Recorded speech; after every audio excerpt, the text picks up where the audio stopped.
Hey guys, Dylan Stone here from Superlative Radio.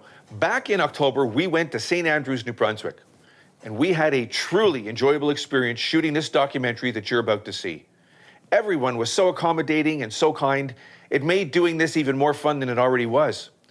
And we got to learn firsthand so many amazing facts about St. Andrews and so much history about it that we left with our pockets full, as they say. I hope you enjoy this documentary, and I hope you'll make a point of coming to visit St. Andrews in the future so you can see for yourself just how quaint and unassuming this little town really is. It's really a slice of heaven right here in New Brunswick. St. Andrews is my hometown, so born and raised, went to high school here, and then upon completion of Sir Jamestown Academy, went off to the University of New Brunswick, and very fortunate. I guess you could say my career has brought me back to the town that I'm so passionate about, and able to raise my kids in the same community I did was my main motive. I raised my hand first with the Chamber of Commerce and then a couple other organizations in town. And then a couple of people started asking me, would you consider running for council? And the more I thought about it, the more, life's about experiences.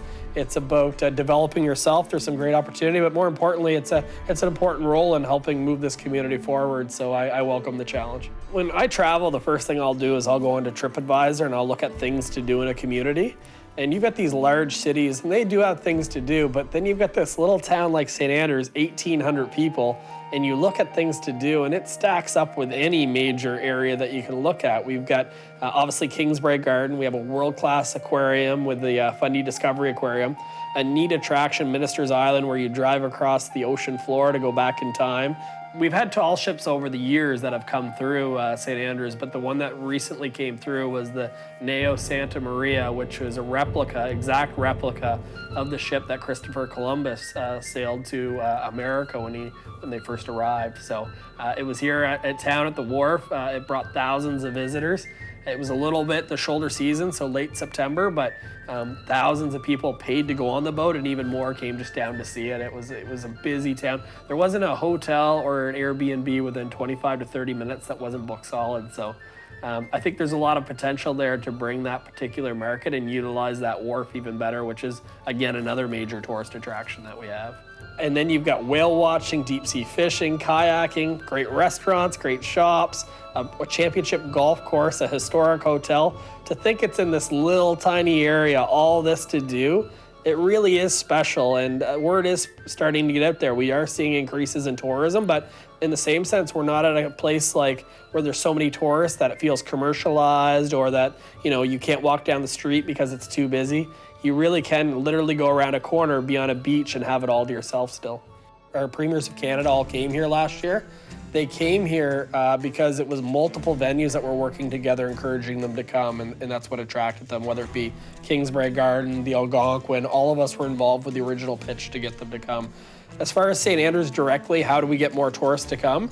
July and August, we do have some great visitation, but our shoulder seasons has a lot of opportunity. We have some community events that give us an opportunity to grow, but they still have so much potential to get even larger and welcome those guests that normally don't come during the peak season. Kingsbrae was actually, first of all, started for three main reasons. Mrs. Lucinda Flamer and her late husband, John, started Kingsbrae. The first thing was to preserve natural green space in the town plat of St. Andrews. It's a historic town plat, a small area, but it's mainly developed. And Mrs. Flamer thought it was important to make sure that this beautiful green space that you're seeing all around Kira and Kingsbrae be preserved. She also thought that to take St. Andrews as a tourist destination, add another enhanced kind of option for it would help lift it to the next level. And she's done that through Kingsbrae, as everyone's aware. And then, of course, to create employment, we have 63 employees. A lot of those employees are year-round. But specifically why Kingsbrae and Kira is, there's three main pillars that Kingsbrae is all about. One is horticultural beauty, which we're known for. Culinary experiences, which through Chef Alex Hahn, we're delivering at a high capacity, but we really wanted to enhance our footprint in the art community. So just like we enhanced kind of the tourism offering, we also want to enhance the cultural offering that this community has through a venue like Kingsbrae, International Residence for the Arts. So this is just part of the overall strategy that we have. Basically, when the artist comes here, like I mentioned, they are here for 1 month. The time frame is really flexible to what they need to do. Some artists get up really early, they work, some artists work late at night, but the whole idea is to give them a place to escape, to get out of their everyday life where their only priority is to focus on the art they're creating. We provide all their meals for them. They're catered here by Chef Alex On. They obviously have accommodation. It's an escape, so really they can focus on their individual studio, the work that they're doing, and work the schedule they want. As far as the only real commitments they have to make is we do have open studio day where people from the community can come up and meet them, find out what they're working on to educate the public. And of course, at the end, we do like to show a little bit of an exhibit so everybody in the public can know what did you accomplish while you're here. And so far, that's been extremely successful. And we've had writers that have doubled their word count, that normally what they write in a day, the time that they're here, they've doubled while they're in St. Andrews. So there's some really neat results that some artists have been able to tell us that they wouldn't have been able to accomplish over that month in their everyday life. Literally all over the world. We've had them from this past year, I think we had them from 9 different countries. We do always try to take one locally. When I say locally, New Brunswick, I think it's important to showcase the talent that we have right here in New Brunswick. St. Andrews, no exception. We have so many talented artists that make a living by producing this high quality mean to the public. And so we'll always have that element, but we saw a lot obviously from the United States as well. But examples last year, Hong Kong, UK, all over, basically Australia, we've seen them all. If you look at Kingsbrae Garden in the 27-acre attraction it started with a modest beginning and got larger and larger. And we're gonna take that model with the amphitheater. We're using some well-known Atlantic East Coast known bands, some Canadian known bands. But as we grow up our reputation and also some learning on what works, what doesn't work, we're going to look to continue to expand. So to see bigger names in the future is certainly something that we're going to get into. As well, you have to get into more ticketed shows. We've done a lot of entrance by donation. So we're going to always keep that element to what we are because we do want the venue to be affordable and accessible to all. But when you get into bigger names like that, you really do, unfortunately, need to get into that ticketed side to make the revenue make sense. The actual ticket costs of some of these performances, like, for example, Sheryl Crow can be in excess of $200.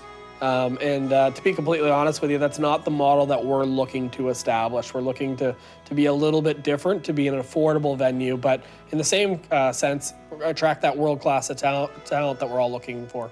Well, there is sponsorship opportunities. So, you do see some amphitheaters that have naming rights on them.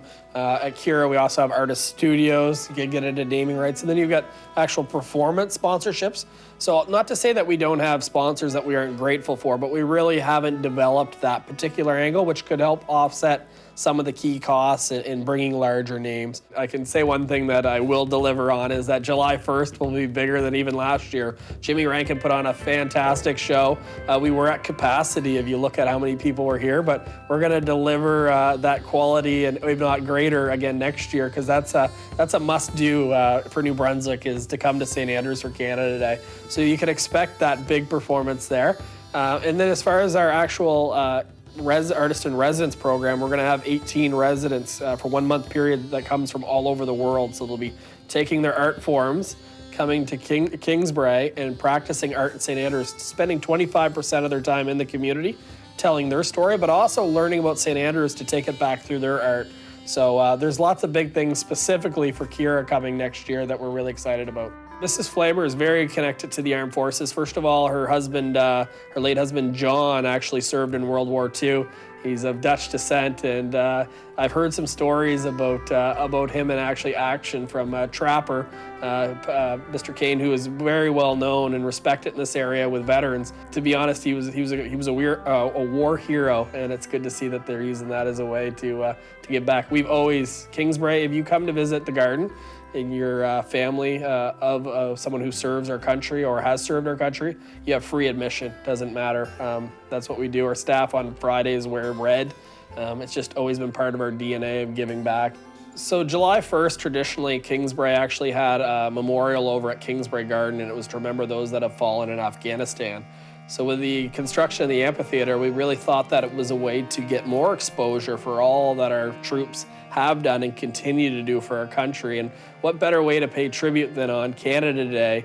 The ones that make our freedom possible. Mrs. Flamer thought that it was important that we recognize that. So before all of our concerts, we always have a 30-minute ceremony to remember the sacrifices and contributions made of our armed forces. This very building that we're actually sitting in today, it is mainly for art and artists, but in the shoulder seasons, we have a partnership in place with Wounded Warrior Canada. And what it's called is COPE, which is Couples Overcoming PTSD Every Day. Couples come here from all over Canada and receive counseling. The belief is that a lot of counseling out there specializes in the individual that's going through PTSD, but really therapy should be for couples because it's important that your spouse understands exactly what you're going through as well and work through communication. Originally, we did find out that there was a 7-year wait list to get into this program, so Mrs. Flamer took it on herself to actively get involved, and this is now the Atlantic headquarters, and we've already had 2 different groups come through here for their actual therapy counseling, and it's just her way of giving back to those who serve our country. It's pretty remarkable. I think the fact that we have 5 individual little studios just in behind here, it gives them kind of a big room for this, for group therapy, but then when they need to get away, they've got their own little space. And of course, with Chef Alex Hahn next door, all the meals again are catered. It kind of takes that stress off. It's the perfect little venue where, it's a special getaway, it's a retreat, it is a vacation, but more importantly, it's a place of healing, and that's what Mrs. Flamer believes this place can be. So this house was originally designed and built in 1905 by Edward Maxwell. It was designed for Charles Hosmer. Charles himself was known for telegraph. He was basically one of the leaders in our country at telegraph. He became in charge of the department for Canadian Pacific Railway, and he actually ended up retiring. Interesting enough, he was a president of another large organization, but he was a director on 27 other companies. I couldn't imagine how you would ever balance that. So the home itself was actually built and designed for him, but Edward Maxwell also designed the gardens and even some of the furniture that's in it today. So it's quite a history piece. And then a little unknown fact that not a lot of people know about this particular property is that in 1923, his friend Clarence McKay sent his daughter Ellen to St. Andrews to escape the advances of a young Jewish piano player. And that young Jewish piano player actually followed her to St. Andrews in this very room that we're sitting at in front of that fireplace and proposed to her. And that young piano player was Mr. Irving Berlin, who obviously had a great career ahead of him. And him and Ellen were together. I think he passed away over 100 years old. They were together the whole time. So it's quite a little love story right here in this very room that we're sitting. I hope you enjoyed this little documentary, and I hope it'll inspire you to come visit. Thanks for taking the time to have a look at this little project we worked so hard on bringing to you. Things like this are not possible without the help of those who took the time to encourage us and talk with us. So we need to thank Brad Henderson, Masha Schenkel, Mrs. Lucinda Flamer, Alex Hahn, and so many others that gave of their time and talent so we could make this documentary. We appreciate it, and we will be forever grateful. In the meantime, take care of yourselves and take care of each other, because that's the way it's supposed to be.